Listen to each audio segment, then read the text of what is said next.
And first to start with, everybody should know that the pyramid is a geometrical solid with a square base and 4 equilateral triangular sides, and it's the most structurally stable shape for projects involving large amounts of stone or masonry. And as we all know, in the ancient world, pyramids were either temples for religious ceremony, monuments, or tombs. And here they are tombs. So pyramid tombs, they became very much in vogue in the late 1700s, early 1800s, about the time that Napoleon was off trying to conquer the Mediterranean. When he had his very successful battle at Giza in 1798, he started hauling a lot of that loot back to Paris, and it became very much in vogue to start decorating your home in Orientalism, as it was called, or Egyptiana. So people had broken pieces of temples, they started making fabric with like sphinxes and pyramids and things of that sort. And rich Americans on holiday in Paris picked up on this Egyptian craze and they brought it back to the States. And so they started decorating their homes in this sort of stuff in the early 1800s. And so naturally, makers of monuments, statuary for graveyards, picked up on it too. And the first form that's very popular is the obelisk. So if you look behind you, you can see, I guess it's like 5 obelisks right there, 6 to 9. And that's what the middle class people would have on their tomb to be stylish, because clearly you can see an obelisk really easily when you come into a cemetery. It's like, there's Bob's grave over there. But when it comes to the pyramid form, this Egyptian revival funerary architecture was generally an extravagance for American tycoons who wanted themselves remembered as long and as well as ancient pharaohs. So in the United States, there are only 30 known pyramid mausoleums left. And in California, there are 8 of them, and 3 of them are here at the Mountain View Cemetery. So we're standing in front of Hog Miller's, and behind us is Mr. Bradbury's. And then I'll point out Mr. Gwyn's tomb on the way down. That's the most amazing looking one, but it's not in the most view enticing location. So this pyramid, well, also I want to point out that again, with Freemasons, there was no way to connect who really was a Freemason, but it's kind of obvious when you see a pyramid. Freemasons really loved pyramids because it has to do again with the golden mean being attached to the pyramid, the Khufu pyramid at Giza being in a perfect alignment southwest or north-south. So I stayed with a compass here, and actually this beautiful pyramid is not the most southwest pointing. It's a little off, but the Bradbury and the Gwyn are almost perfect. So if you have an app on your phone, you can sort of check it out. I think that's a pretty cool thing.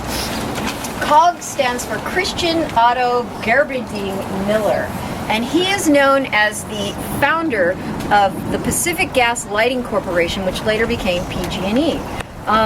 In his tomb, you see that picture of Enid. She was his first wife. She died when she was about 27, 28, 29, 30. The newspapers got her death wrong, so she was pretty young, and he had this tomb built in 1896, and so she was the first resident. He didn't die until 1952, so he lived a pretty long life. And he went on to, we can thank him for installing electricity throughout the Bay Area and into California. Above us, the Bradbury tomb, that's not exactly a true pyramid mausoleum because it cheats a little with it being up, but they let it be. They let it happen. And that's Louis Leonard Bradbury, and he's also known as a real estate baron for California. He made his money off of mining gold and silver in Mexico. He was born in Mexico, in Mazatlan, and he died in California as a land baron. And if you've ever been to Los Angeles and been to the Bradbury building in downtown, that's where they filmed the final scenes of Blade Runner. It has that gorgeous interior architecture that's like French filigree. He hung out in Paris for a while. And it's based on a science fiction novel, the interior of that building, which I find pretty amazing. I'm have to look up the title of that book, but that was an early 1900s sci-fi novel. But so those are some of the contributions that Bradbury had. And then the pyramid that we're not really going to see, that we're going to pass, it's spectacular, and the residence is pretty spectacular. His name was William McKendrick Gwynn, and he was California's first senator. But he has a really infamous past. He basically was a slavery sympathizer, and during the Civil War, he had this plan to take California and secede it from the would-be Union by calling it the Republic of the Pacific. And that got him in hot water, and he got thrown in prison. And Abraham Lincoln felt sorry for him, and so he pulled him out of prison. And Gwynn just like fled to Paris. He was like, out of here, went to Paris, and became influenced by that whole Egyptiana before he came back and was the senator of California. So pyramid mausoleums aren't so much in vogue now, but I found this interesting fact. Nicolas Cage has commissioned one in 2010 in New Orleans. They're building it to be used as his gravesite, and it's only 9 feet tall. So I'm not sure it stops. So with a lot of these pyramids, when you look in, there's a roof, and I think it's not really empty. His second wife and a couple of his kids are buried inside, and then grandkids, I believe, are outside here. So, I want to show you. It's always kind of cool to see what these people look like. So this is Louis Bradbury.